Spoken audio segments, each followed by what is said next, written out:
The digital world. With these glasses, you always have the digital world in your sight. This is Google Glass, which cannot yet be purchased in Switzerland. In front, there is a small screen displaying arbitrary information. The real and virtual worlds are hence blended together. As a result, you can be guided through a city via navigation, but not only through a city. Thanks to a Swiss team with these glasses, you are also up to speed while up in the air. Karl Rege is a passionate paragliding pilot and professor for computer sciences at the Zurich University of Applied Sciences.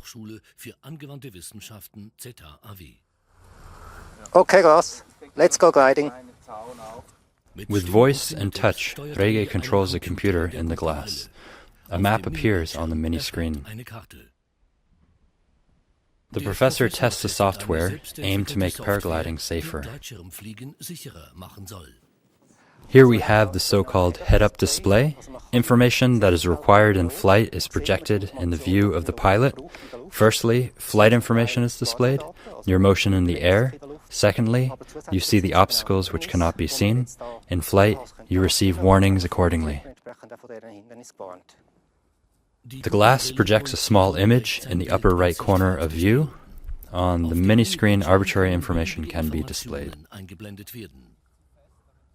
On the left, we see the rise and sink rate. Below, the altitude above sea level and ground speed. Additionally, dangerous power lines and cables are seen in red.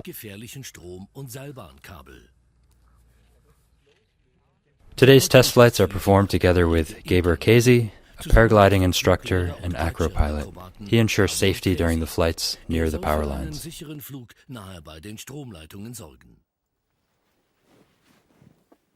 The takeoff, high above Mollis and Glarnerland.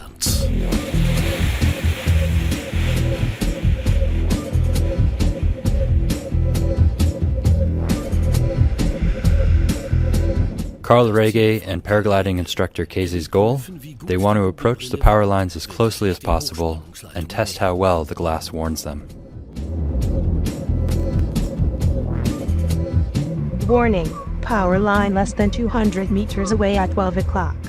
Die Stromleitung weniger als 200 Meter gerade voraus. Students of ZHAW Winterthur have developed the software as a bachelor thesis, supervised by Karl Rege.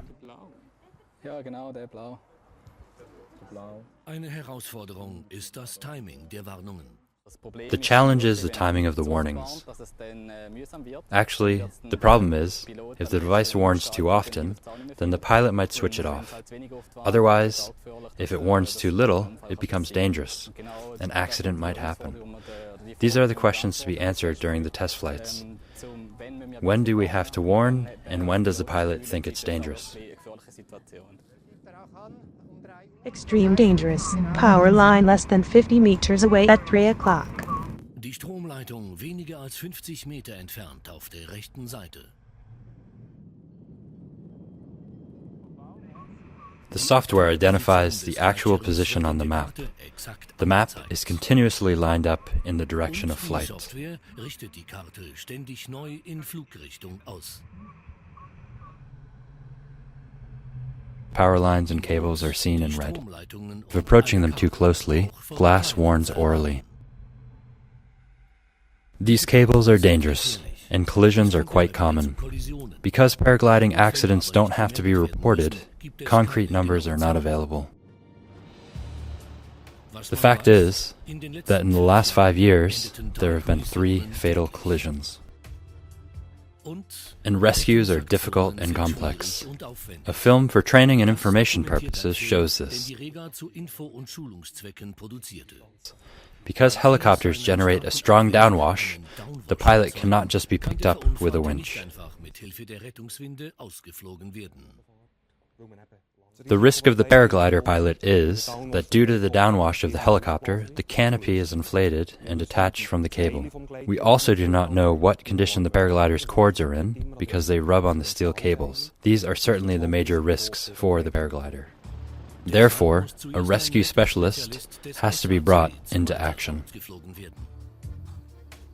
He has to somehow climb up to the paraglider to secure him.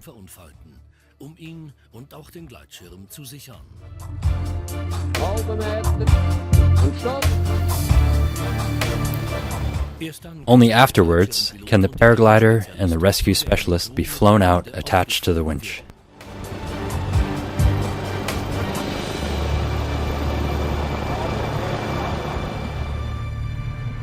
With the new software for the glass, Karl Rege wants to further reduce the number of accidents.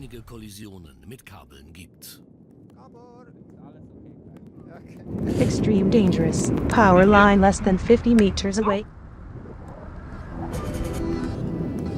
The acrobatic specialist, Gaborkesi, stresses the paraglider to its limits and approaches the cables as closely as possible. All data from the flight path, the approaches to the cables, and the warnings are stored on the glass.